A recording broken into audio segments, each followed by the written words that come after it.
કે ભગવાન કેટલા દયાળુ છે.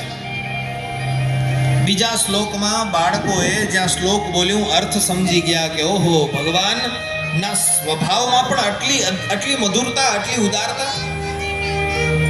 અહો બકીયમ સ્તનકાલ કુટમ, આ શ્લોક સમજાવ્યો અને અર્થ સમજી ગયા કે ભગવાન એટલા દયાળુ છે કે ભગવાનને જે મારવા માટે પૂતના પોતાના સ્તન ઉપર કાલકૂટ નામનું ઝેર લગાડીને આવી હતી, એ પૂતનાને ભગવાને જ્યારે માર્યો ત્યારે ભગવાને પૂતનાને ગતિ એવી આપી છે કે જે ગતિ ભગવાને પોતાની માં યશોદાને આપી હતી, આ ગતિ પૂતનાને આપી દીધી ભગવાને.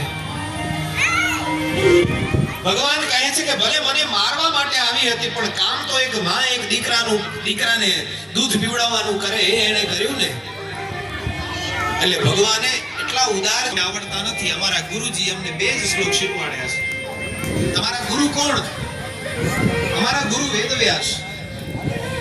અરે એ તો મારા પિતા છે. ચાલો મને એમની પાસે લઈ જાઓ. અને જે દીકરો જન્મથી જ જન્મ સંભાળે, પુત્રને જોઈને વેદવ્યાસજી ખૂબ રાજી થયા, પુત્રને ભેટ્યા છે. અને પછી આખી ભાગવત વેદવ્યાસજીએ સુખદેવજી મહારાજને ભણાવી છે ને એ જ સુખદેવજી મહારાજે રાજા પરીક્ષિતને આ કથા સમજાવી છે. આ પરિચય થયો સુખદેવજી મહારાજનો. અને હવે પરિચય આવે છે, કારણ કે આપણે સુખદેવ અને પરીક્ષિત સુધી પહોંચવાનું છે, ત્યાંથી કથા શરૂ થશે.